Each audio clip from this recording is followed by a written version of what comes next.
Isang mapagpalang araw sa ating lahat. Ngayong araw magluluto ako ng ginataang gabi. Yung gabi na kinakain yung laman. So ayan yung aking iluluto ngayon. Magigisa muna ako ng bawang, sibuyas at saka yung isasahog ko na pork. And then may kahuli-hulihan akong nilagay na gulay. Yun ay ang patola. Dahil wala nga kami masyadong gulay, kaya sinama ko na lang din yung patola. Dahil nga yung aking ilalagay na gabi ay kukunti lang dahil nga matagal lang naka-stock. So yung kanyang mga dahon ay nawala na, nasira na. So 3 piraso nga pala yung gabi na yan. Ang ginawa ko lang ay 2 dahil yung isa naman ay itinanim ko muna.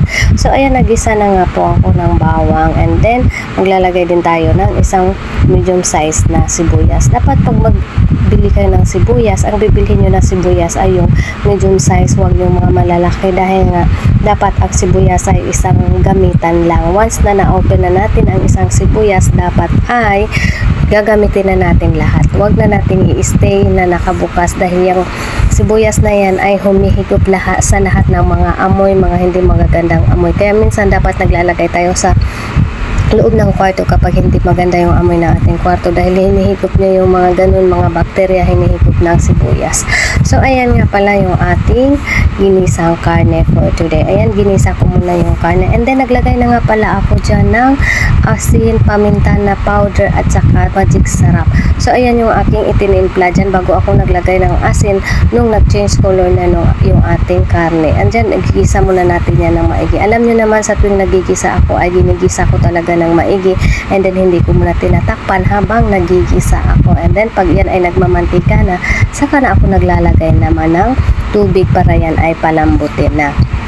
So ayan, kailangan ko na siyang lalagyan ng tubig kasi papalambutin ko muna yan. Medyo matagal kong pinakuluan yan, halos 45 or 45 minutes, kasi dapat pag nagpapalambot tayo ng mga karne or manok, kailangan natin yan o orasan ng 45 minutes. So ayan, kumulo na nga. At saka ko nga pala tinakpan noong nilagyan ko na ng sabaw. Pero nung habang ginigisa ko, wala muna akong nilagay or hindi ko muna tinakpan yung ating karne. So ayan, ang gusto ko nga sanang subukang iluto ay ang Bicol Express, kasi wala naman kaming dahon ng gabi. Kasi 'di ba yung dahon ng gabi yung niluluto na Bicol Express. Bicol Express, bakit hindi?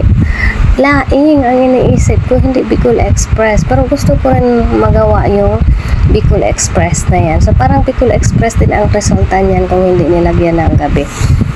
So ayan nga yung aking gabi. Ayan, ilang piraso lang may laman at saka yung mga tangkay niyan. Inilagay ko na yan habang hindi ko pa nilagay yung gata kasi papalambutin ko muna, papatagalin ko muna ng laga dyan sa tubig na yan, and then saka ko mamaya lalagyan ng gata.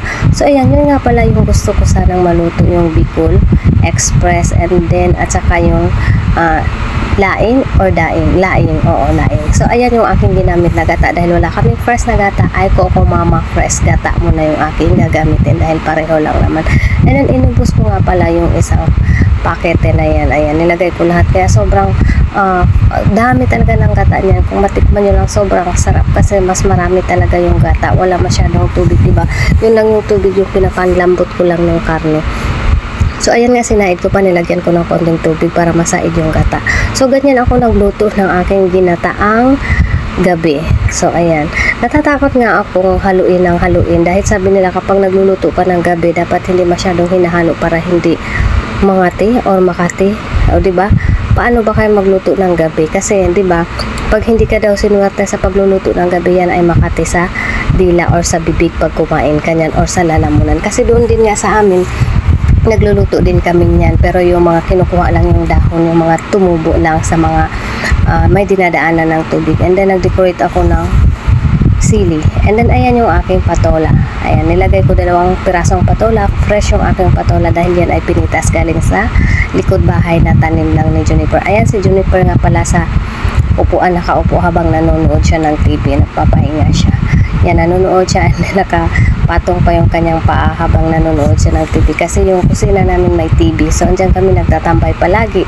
So lahat kami nagtatambay dyan. So ayan, kung nanonood kami or habang nagluluto, nanonood ng TV. So ayan, O ayan na nga yung aking ginataan, o di ba?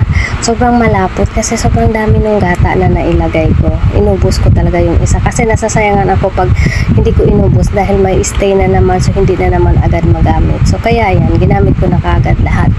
Ayan, napakasarap ng naluto ko na yan. Promise, sobra. Kung mahilig kayo sa kanin, mapaparami kayo ng kanin. Pero ako nga pala ay nagkokontrol na ng kain ko ng kanin. Ayan, iniwasan ko na yung sobrang dami ng kain ng kanin.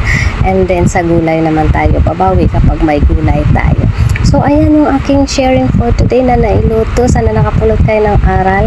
And then maraming salamat sa laging mga nanonood sa aking videos. And please, sa mga hindi pa nakasubscribe sa aking YouTube channel, please like and subscribe po. Thank you for watching always and God bless to all of us. Be kind always. Isang mapagpalang araw sa atin ulit. Let's eat. Kain na tayo. Sobrang sarap ng ating niluto for today. Thank you for watching always.